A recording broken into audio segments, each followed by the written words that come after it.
ફરી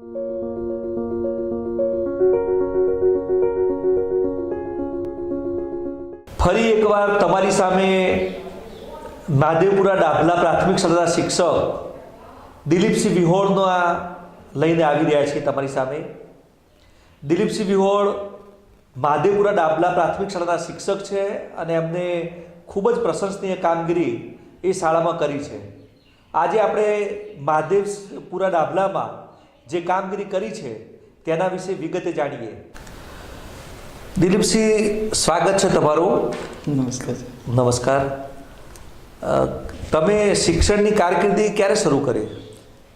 આમ તો 1998 જે ભરતી થઈ, સૌ પ્રથમવાર બાલગુરુ અને એના પછી જે વિદ્યાસહાયકની શરૂઆત થઈ, ત્યારથી મારી શરૂઆત થયેલી. 1998માં હું મહેસાણા તાલુકાના વડસપા ગામની અંદર સૌ પ્રથમ મારી સર્વિસ શરૂઆત થઈ ગયેલી.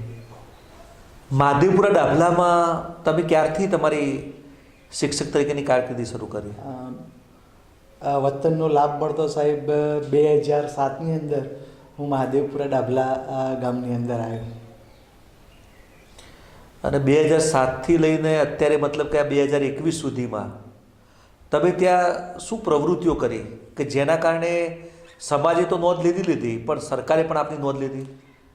આમાં આમ તો એકચ્યુઅલી એવું છે ને સાહેબ કે જે રીતે અન્ય શિક્ષકો કામ કરતા રહેલા છે એ જ રીતની કામગીરી મારી પણ છે. પણ કેટલાક વખત એવું બને છે કે કેટલાક એવા આપણા પોઈન્ટ્સ, આપણા શૈક્ષણિક પોઈન્ટ્સ હોય કે એકમો હોય, એ જે છે એને થોડાક તમે અલગ રીતે એને બાળકો સમક્ષ પીરસવાનો પ્રયત્ન કરો તો એ બાળકના મગજની અંદર ઝડપથી એ કેચઅપ કરી શકે છે. એટલે મારો એક અત્યાર સુધીનો એવો ગોલ રહ્યો છે કે થોડુંક આપણે એક્ટિવિટીઝ બેઝ જો બાળકોને આપણે જો પીરસીએ અથવા તો સમજાવીએ તો એનો ખૂબ સારું આપણને પરિણામ પ્રાપ્ત થતું હોય છે. એટલે અત્યાર સુધી જે કંઈ પણ મને આ સિદ્ધિઓ પ્રાપ્ત થઈ છે એ મારી કામગીરીને જોઈને જ મળી છે. જ્યારે પણ આપ જેવા અધિકારી વર્ગના લોકો મારી મુલાકાતે આવતા ત્યારે હું જે કામ કરતો એ કામને જોતા અને એમને ગમતું કે ભાઈ બાળકો સાથે એકદમ તાદાત્મ્યતાથી નેચરલી બાળકોને કેવી રીતે રમતા રમતા શિક્ષણ આપી શકાય એવું સુંદર મારું કામ જોઈ અને મને આ રીતે એમને ઇન્સ્પાયર કરવા માટેનો પ્રયત્ન કરેલો છે. દિલીપસિંહ, તમને જે હમણાં જે ઇન્ટરનેશનલ જે એવોર્ડ મળ્યો એ એવોર્ડ શાના માટે મળ્યો અને તમે જરા દર્શકોને એ પણ જણાવો કે આ એવોર્ડ કેવી રીતે મળી શકે અને એ એવોર્ડ મેળવવા માટે આપે શું પ્રયત્નો કર્યા જેનાથી સમાજના અન્ય શિક્ષકોને પણ એનાથી પ્રેરણા મળે? એમાં એવું છે ને સાહેબ કે આ અગાઉ પણ મને કેટલાક એવોર્ડ પ્રાપ્ત થયેલા છે. તાલુકાના શ્રેષ્ઠ શિક્ષકનો હોય, જિલ્લાના શ્રેષ્ઠ શિક્ષકનો હોય, ચિત્રકૂટ એવોર્ડ છે, રાજ્ય શ્રેષ્ઠ શિક્ષકનો એવોર્ડ છે અને 2 અલગ નેશનલ પ્રકારના એવોર્ડ પણ મને પ્રાપ્ત થયા છે. એની સાથે સાથે આ જે હમણાં મને ઇન્ટરનેશનલ એવોર્ડ પ્રાપ્ત થયો એ બિગ કંપની છે અને એ બિગ કંપનીએ એક ગોલ મૂકેલો છે કે 2025 સુધીમાં 250 મિલિયન બાળકો સુધી શિક્ષણ સુધારણા માટે થઈ, એમની જીવન સુધારણા માટે થઈ અને સારા નાગરિક બની શકે એના માટે થઈ અને એ આવા એજ્યુકેટર લોકોને વિશ્વમાંથી શોધી અને એમને ઇન્સ્પાયર કરે છે. તો મેં પણ આ બિગ ક્રિસ્ટલ પેન એવોર્ડ માટે ઓનલાઈન એપ્લિકેશન કરેલી. એમને જે કંઈ પણ એમના પ્રશ્નો હતા એ પ્રશ્નોના મેં જવાબ આપેલા. એમાં એમને મને પૂછેલું કે તમે કેવા પ્રકારે કામ કરો છો, કેવી રીતે તમે બાળકોને જીવન સુધારણા માટે અથવા તો સારા નાગરિક બનાવવા માટે શું કરશો, એ બધી વાત મેં એમની સમક્ષ મૂકેલી. એમની જે જ્યુરી હતી એ જ્યુરીની અંદર છેલ્લે સેમિફાઇનલની અંદર 100 લોકો 100 એટલા લોકોને પસંદ કરવાના હતા. તો એ 100% માર્કિંગમાંથી એ 100ની અંદર પણ મારું સિલેક્શન થયું અને ત્યારબાદ સમગ્ર વિશ્વમાંથી 10 આવા એજ્યુકેટર લોકોને પસંદ કરવાના હતા. એમાં મારો સમાવેશ થયો, જે મારા માટે ખુશીની વાત છે. ખરેખર આ બહુ ગ્રેટ મોમેન્ટ્સ ગણી શકાય. તમે અત્યારે આ જે મોમેન્ટ છે એને કેવી રીતે ફીલ કરી રહ્યા છો, કેવી રીતે અનુભૂતિ કરી રહ્યા છો? ઇન્ટરનેશનલ એવોર્ડ મળવું એ એક આનંદની અનુભૂતિ જ કહેવાય સર. અને હું ઘણી જ ખુશી અનુભવી રહ્યો છું અને હું અન્ય શિક્ષક મિત્રોને પણ કહેવા માગું છું આ માધ્યમ થકી કે તમે પણ જો આવો આપણા જીવનની અંદર પ્રયત્ન કરશો તો તમે પણ આવી એક સિદ્ધિ પ્રાપ્ત કરી શકશો. કારણ કે આ એવોર્ડના કારણે થઈ અને મને એક ટ્રોફી અને 5,000 યુરોનું દાન પણ પ્રાપ્ત થયું. જે પણ દિલીપસિંહ, આમાં મીડિયા દ્વારા જાણવા મળ્યું છે કે તમે જે આ બધું જે દાન મળ્યું અને આજ દિન સુધી જેટલા પણ તમને ઇનામ મળ્યા અને એની દાનની જે રકમ મળી એ તમામ રકમ તમે શાળાને અર્પણ કરી દીધી છે.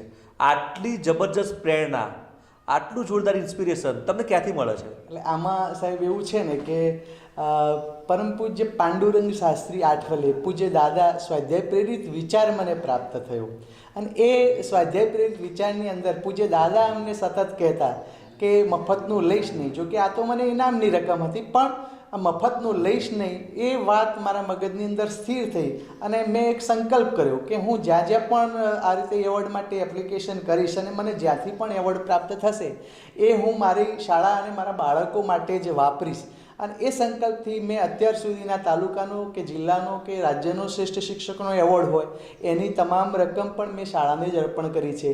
અને આ પણ જે ગ્રાન્ટ છે 5,000 યુરો, અંદાજિત 4.33 લાખ રકમ, એ પણ મેં શાળામાં જ અર્પણ કરી છે. એટલે બાળકોના વિકાસ માટે જ એ વાત હું સતત બીજા શિક્ષક મિત્રોને પણ પ્રેરણા આપવા માટે કહું છું કે તમે પણ આવી રીતના કદાચ ઇનામ રૂપે કંઈ પણ રકમ મળે તો આપણને બાળકો થકી મળી છે તો એ બાળકો માટે વપરાશે તો એનો વિશેષ તમને એક આનંદ, એક ફીલ સારું થશે. દિલીપસિંહ, આપણે આ કાર્યક્રમનો હેતુ એ છે કે શિક્ષણમાં જે લોકો આમૂલ પરિવર્તન લાવી રહ્યા છે, જે લોકો ક્રાંતિકારી કાર્ય કરી રહ્યા છે શિક્ષણ ક્ષેત્રે, એવા શિક્ષકો માટે આ પ્રેરણા સ્વરૂપ આ કાર્યક્રમ છે. તો તમે અમારા શિક્ષકોને શું મેસેજ આપશો? 100%. એટલે સખત મહેનતની કોઈ સીમા હોતી નથી અને જે આપણે કહીએ ને કે જીવનની અંદર તમે સખત પરિશ્રમ કરશો ને તો યશ તો સામે ચાલીને જ આવશે. એ રીતે પ્રત્યેક ફિલ્ડની અંદર ઘણા બધા એ રીતના મહેનતુ લોકો જોવા મળે છે. આપણા શિક્ષણની અંદર પણ સાહેબ જોઈએ તો ઘણા બધા શિક્ષકો ખૂબ સરસ મજાનું કામ કરતા હોય છે, પણ એક ચોક્કસ માળખામાં રહી અને એક આવા ટાર્ગેટ સાથે આપણે એવું નહીં એવોર્ડ લેવા માટે જ કામ કરવું એવું નહીં, પરંતુ કામ કરશો તો એવોર્ડ તો સામે ચાલીને મળશે. આટલું હું મારા શિક્ષક મિત્રોને કહેવા માગું છું કે તમે જે કંઈ કામ કરો છો ને એને થોડું હાઇલાઇટ્સ કરો. બીજા એ લોકો જોશે તો એમને પણ એવું થશે કે મારે પણ આવું કરવું જોઈએ અને એમને પણ એમના જીવનની અંદર એ સફળતાના શિખરો સર કરી શકશે. આ વખતે જે આ કોરોનાનો જે કાળ ચાલ્યો, આ વિપરીત કાળ હતો, તો આ વિપરીત કાળની અંદર તમે કોઈ નવીનતા સભર પ્રવૃત્તિ કરી હોય તો જરા અમારા શિક્ષકોને એટલે વિશે જણાવશો. 100% સર.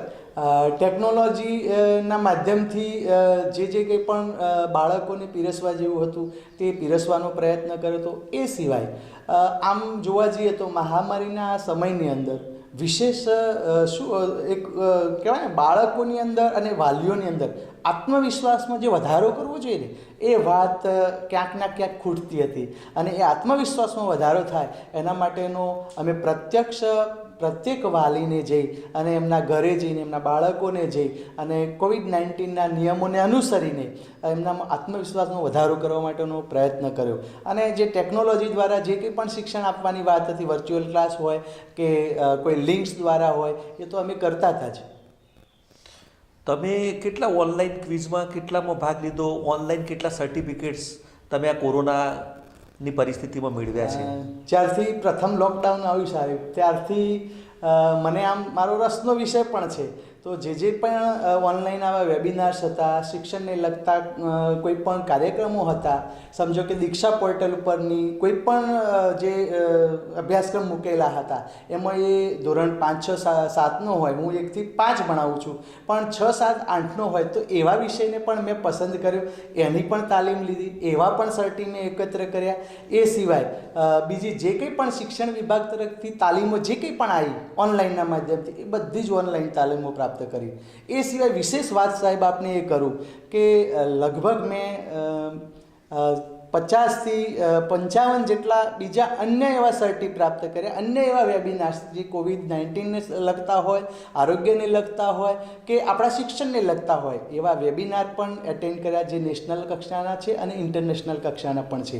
એવા મારી પાસે 50થી 55 જેવા સર્ટિફિકેટ મેં આ લોકડાઉનની અંદર એકત્ર કર્યા છે, દીક્ષા પોર્ટલના અલગ. દિલીપસિંહ, તમે વૈશ્વિક સ્તરે આ એવોર્ડ મેળવ્યો છે અને આ જે એવોર્ડ મેળવ્યો છે એના ખરેખર તમે કોને આનો યશ કોને આપવા માગો છો? ખૂબ સરસ વાત આપે સાહેબ કરી કે આ યશ કોને આપવો. એટલે અગાઉ પણ મેં આપને વાત કરી કે હું સ્વાધ્યાય કાર્ય સાથે જોડાયેલો છું, એટલે પરમ પૂજ્ય દાદાજી થકી તો મને સંસ્કારો મળ્યા જ છે. મારા માતા પિતાના સંસ્કારો પણ એટલા જ વિશેષ છે, પરંતુ સમાજ, આપણા શિક્ષક મિત્રો અને મારી શાળા તેમજ બાળકો એને કેમ કરી ભૂલી શકાય? કારણ કે મારી સામે મારા બાળકો છે, મારી સાથે મારા શાળાના શિક્ષકો છે જે સતત મને આવા કામ માટે મોટિવેટ કરે છે. એમને પણ હું આ નિમિત્તે આ યશના ભાગીદારી, આ શ્રેષ્ઠતાના ભાગીદારી અને આ જે કંઈ પણ હું પ્રાપ્ત કરતો રહેલો છું એનો સંપૂર્ણ યશ આ બધા જ લોકોને હું આપવા માગું છું. ખરેખર દિલીપસિંહ, તમને મળીને ખૂબ જ આનંદ થાય છે અને ખરેખર તમારા જેવા શિક્ષકોના કારણે જ આ સમાજ, આ રાષ્ટ્ર અને એનું નામ તમે ખરેખર રોશન કર્યું છે. Thank you. આ જ રીતે તમે પ્રગતિ કરતા રહો અને આ જ પ્રકારના મતલબ કે શિક્ષકો આપણી સામે બીજા પણ અન્ય શિક્ષકો સાથે આપણે આ કાર્યક્રમને આગળ ધપાવીએ, કારણ કે દિલીપસિંહે તો બહુ જ જબરદસ્ત યોગદાન આપ્યું જ છે અને આ જ રીતે મહેસાણા જિલ્લાના અનેક શિક્ષકો પણ ખૂબ સારું કામ કરી રહ્યા છે. તબક્કાવાર આપણે આવા શિક્ષકોને મળતા રહીશું. Thank you very much.